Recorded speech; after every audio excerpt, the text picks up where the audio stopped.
L'Exode, chapitre 31.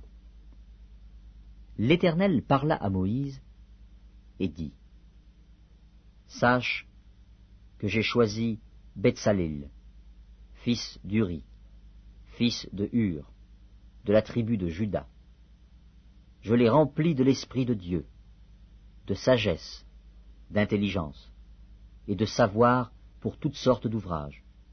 Je l'ai rendu capable de faire des inventions, de travailler l'or, l'argent et l'airain, de graver les pierres à enchâsser, de travailler le bois et d'exécuter toutes sortes d'ouvrages. Et voici, je lui ai donné pour aide Oholiab, fils d'Ahisamach, de la tribu de Dan. J'ai mis de l'intelligence dans l'esprit de tous ceux qui sont habiles, pour qu'ils fassent tout ce que je t'ai ordonné. La tente d'assignation, l'arche du témoignage, le propitiatoire qui sera dessus, et tous les ustensiles de la tente, la table et ses ustensiles, le chandelier d'or pur et tous ses ustensiles, l'autel des parfums, l'autel des holocaustes et tous ses ustensiles, la cuve avec sa base, les vêtements d'office, les vêtements sacrés pour le sacrificateur Aaron, les vêtements de ses fils pour les fonctions du sacerdoce, l'huile d'onction et le parfum odoriférant pour le sanctuaire. Ils se conformeront à tous les ordres que j'ai donnés.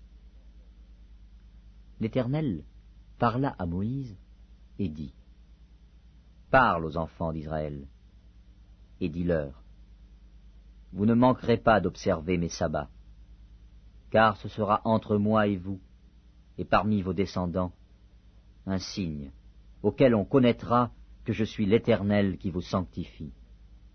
Vous observerez le sabbat, car il sera pour vous une chose sainte. Celui qui le profanera sera puni de mort. Celui qui fera quelque ouvrage ce jour-là sera retranché du milieu de son peuple. On travaillera 6 jours, mais le 7e jour est le sabbat, le jour du repos, consacré à l'Éternel. Celui qui fera quelque ouvrage le jour du sabbat sera puni de mort.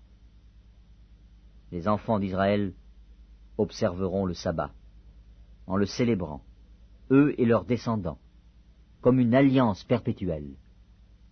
Ce sera entre moi et les enfants d'Israël un signe qui devra durer à perpétuité.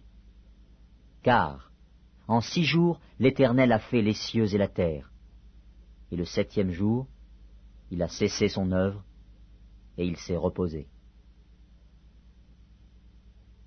Lorsque l'Éternel eut achevé de parler à Moïse sur la montagne de Sinaï, il lui donna les 2 tables du témoignage, tables de pierre, écrites du doigt de Dieu.